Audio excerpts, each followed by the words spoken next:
ये ना मैं जा रहा हूँ बाहर से, ठीक है।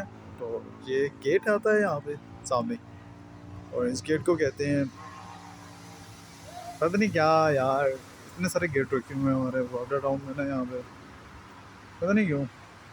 अच्छा खैर, जो भी है यार, सीन बड़ा प्यारा लग रहा था मुझे। पता नहीं क्यों प्यारा लग रहा था, तो बस आ रही क्यों। अच्छा तो देखो यार, वहाँ से भी गुजर सकता हूँ मैं, लेकिन यहाँ से जो गुजरने का एडवेंचर है ना, हाय हाय हाय, और एडवेंचर नहीं मिलेगा भाई। और यहीं से मिलेगा, जेन्युइन सही बात कर रहा हूँ मैं, बिल्कुल प्योर जेन्युइन बात कर रहा हूँ। हाय हाय हाय हाय हाय हाय। आह, क्या देखो यार, ये बढ़िया है सारी ना। ओ यार, तुम्हें पता है यहाँ पे है असल में लाइफ, समझ रहे हो।